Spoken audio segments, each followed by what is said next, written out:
서울 시내 한복판, 이른 새벽의 정적을 깨는 소음이 퍼져나갔다. 자동차 경적 고함, 그리고 날카로운 비명. 1990년대 후반 서울과 수도권 일대를 공포로 몰아넣은 한 무리의 남자들이 있었다. 그들은 자신들을 막가파라고 불렀다. 어떤 규칙도 도리도 죄책감도 없이 말 그대로 막 하는 놈들이라는 의미였다. 이 조직은 돈이 목적도 아니었고 복수도 아니었으며 단지 자신들의 존재를 드러내기 위해 살인을 저질렀다. 그들은 아무 이유도 없이 사람을 죽였고 아무 감정도 없이 사람을 고문했다.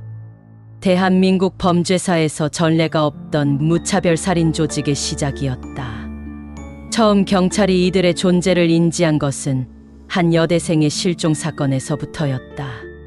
서울 노원구에서 평범한 일상을 살던 20대 여성 A씨가 어느 날 밤 친구 집을 방문하고 돌아오는 길에 흔적도 없이 사라졌다. 부모는 그날 밤 늦게까지 딸을 기다렸고 다음날 경찰에 실종 신고를 했다. 그러나 주변 CCTV나 목격자 진술은 전무했다. 일주일이 지나도록 아무 단서도 발견되지 않았고 그로부터 보름 뒤 경기도의 한 하천에서 심하게 훼손된 여성의 시신이 발견됐다.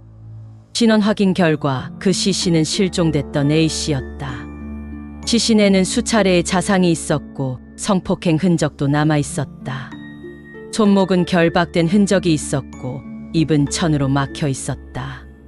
전문가들은 장기간 감금 후 살해됐을 가능성을 제기했다. 그러나 범인은 흔적을 남기지 않았다. 더 이상 이 사건은 단순한 실종이나 우발적 범죄가 아니었다. 경찰이 긴장하기 시작한 것은 그로부터 몇 주 뒤였다.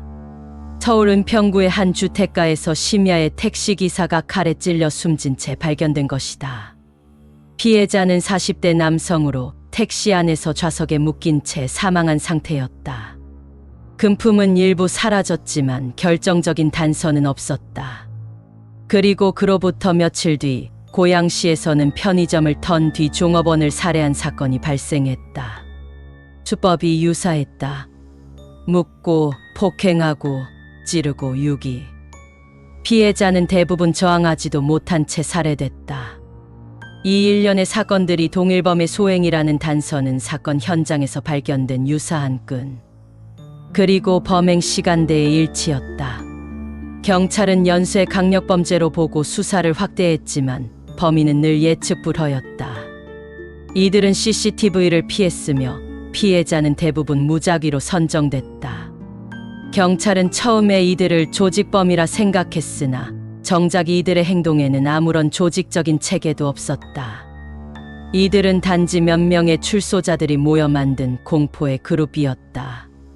막가파의 중심인물은 김정훈이라는 20대 중반의 남성이었다.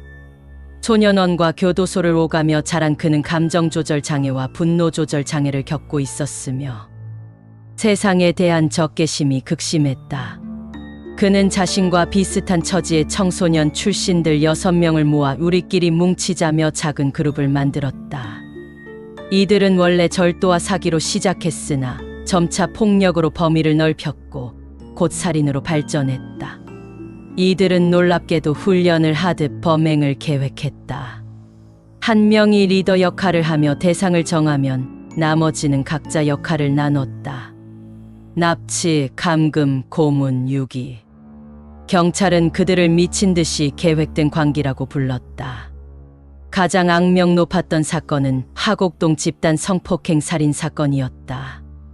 피해자는 20살의 대학 신입생이었다. 그녀는 학교 수업을 마치고 귀가하던 길에 도심 외곽에서 이들에게 납치됐다. 이후 그녀는 무려 이틀간 경기 남부의 외진 창고에 감금되었고 그곳에서 집단 성폭행과 고문을 당했다.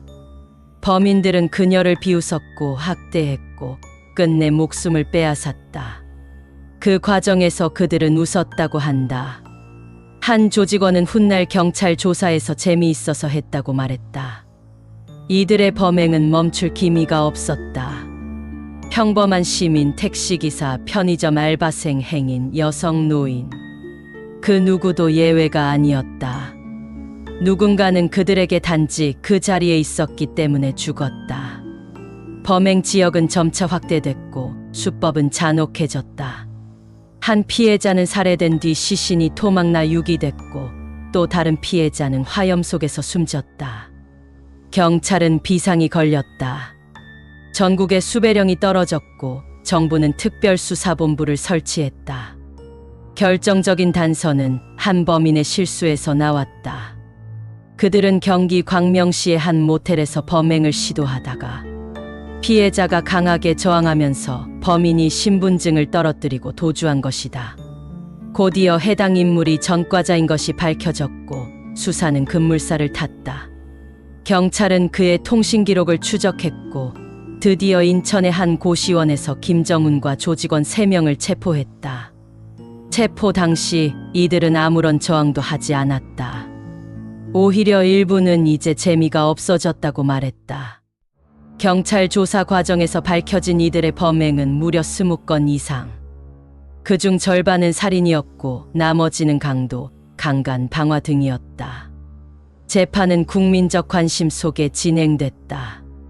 검찰은 이들에게 사형을 구형했고 일부는 무기징역을 선고받았다. 그러나 이들 중 몇 명은 당시 미성년자였다는 이유로 징역 15년 내외의 형을 받았고 이 점은 대중의 분노를 일으켰다.